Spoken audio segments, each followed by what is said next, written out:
and fewer people working in those sectors. Okay, let me just say it again because it's really simple. The bigger the mining boom, the higher the exchange rate. The higher the exchange rate, the less people working in manufacturing. The higher the exchange rate, the less people working in tourism. And the thing that we can control, the thing that tomorrow Robin can fix for us, because I put him back on him, the thing that we can do tomorrow is start asking questions about how rapidly, if at all, we want this mining boom to continue.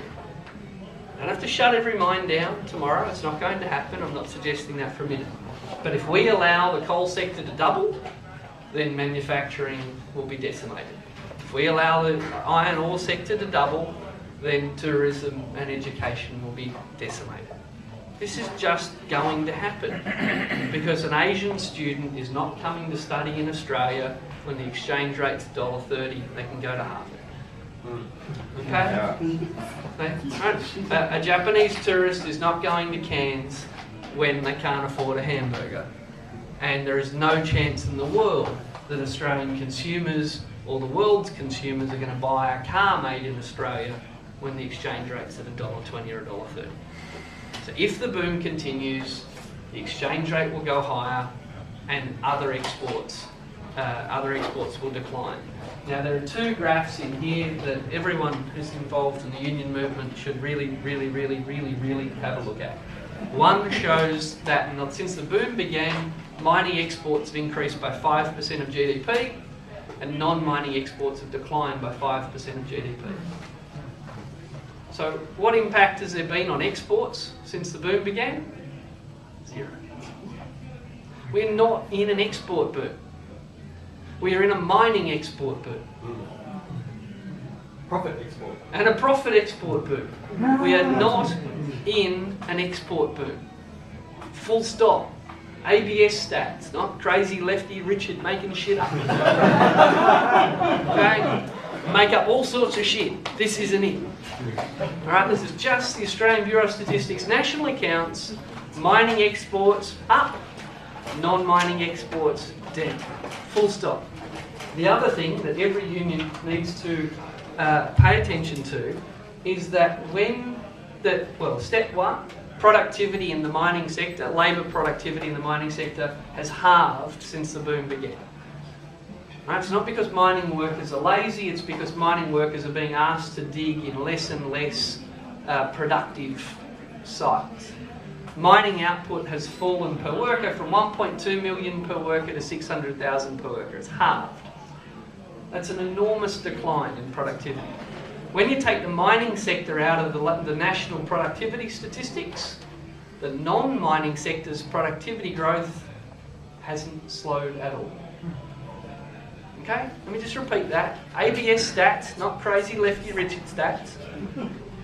According to the Australian Bureau of Statistics, productivity growth in the non-mining sector of GDP, steady as she goes, rising quite nicely, thank you. Yeah, the monopoly thing comes in again because when you're a monopoly you can be as inefficient as you like. Well, no, at gold at $1,800 an ounce says give a kid a magnifying glass and tell him to go see if you can't find some. Alright, it's not the most productive way to look for gold, but $1,800 an ounce you'll have a crack. My point is we're having a debate about what kind of IR reform we need, what we need in Australia to cope with declining productivity, when the only reason productivity is declining is, I was going to say it's a like a side thought sort of thing with that. You see, my grandfather for years, he in the 60s, 50s and 60s, he worked up out of Whitnoon for Hammersley Iron, Lang Hancock, and he was saying the iron ore that they were mining then was, the quality stuff basically, they had a density out of their ore body, whatever. This is between hematite and magnetite, I think. I don't know the difference, but basically he's saying what they're mining now with... the magnetite's the crap that Andy Forrest wants to get out of... it's not worth bugger all, I mean, you may as well go and collect rust out of the scrapyard, out of the landfill, that's basically what my grandfather's telling me, and that's where your productivity is, so... Yeah, but the thing is, because the world price is so incredibly high, those kinds of activities become commercially viable.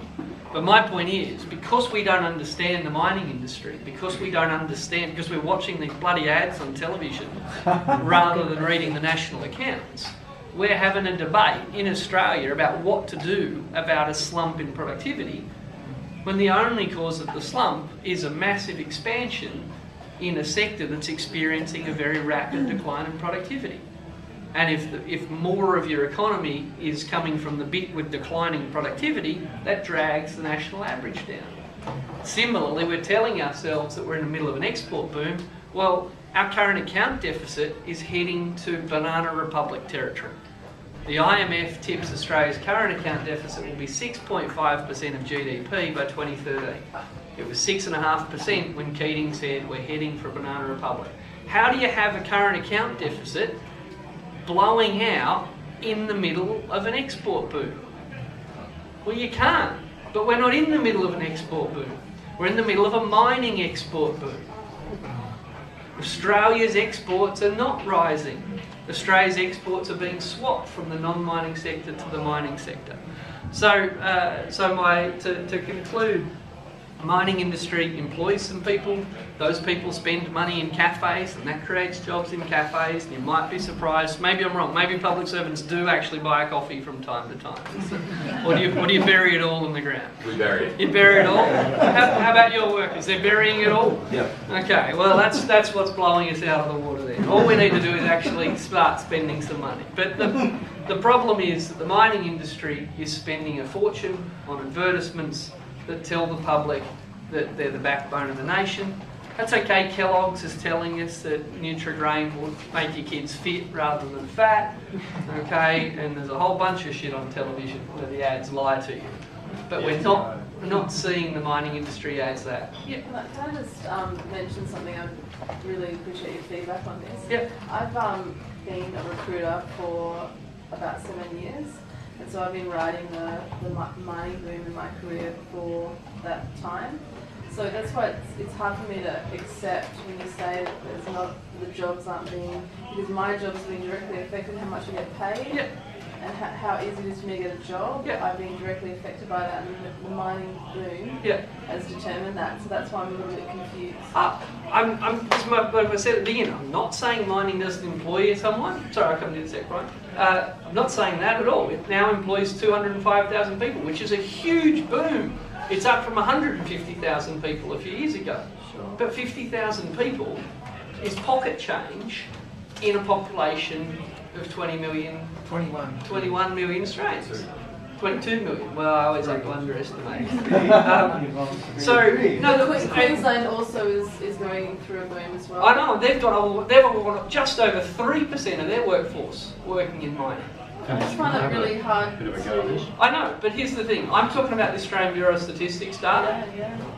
And they might be completely wrong, or it might be that people suffer from a whole bunch of observation biases. That once you buy an Audi, you see lots of Audis on the road. And once you buy a new pair of shoes, you see other people wearing those shoes. And once you work in the mining industry, you hang out with people who work in the mining industry. Wear fluoro shoes. Or fluoro.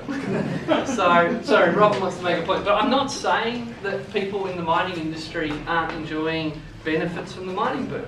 And I'm not saying that the people who enjoy benefits from the mining boom don't create a job in a cafe somewhere. They absolutely do. The issue is when you're if you're in mining, actually getting another job in another sector is almost impossible, because they judge the fact that you've been in the mining sector and you're on those exorbitant dollars, then they won't give you a chance. So I have to pretty much fabricate a full CV if I'm going to get employment out of the mining sector, and that's my experience. And I just wanted to share that with you. Oh no, I'm glad you did. And again, because it gives me, sorry Rob, I'll give the mic a second. It gives me the opportunity to remind people that I'm not saying no one works in mining and that hasn't experienced a boom, but we aren't getting the big picture story about what that means across a vast continent with 21 million people in it.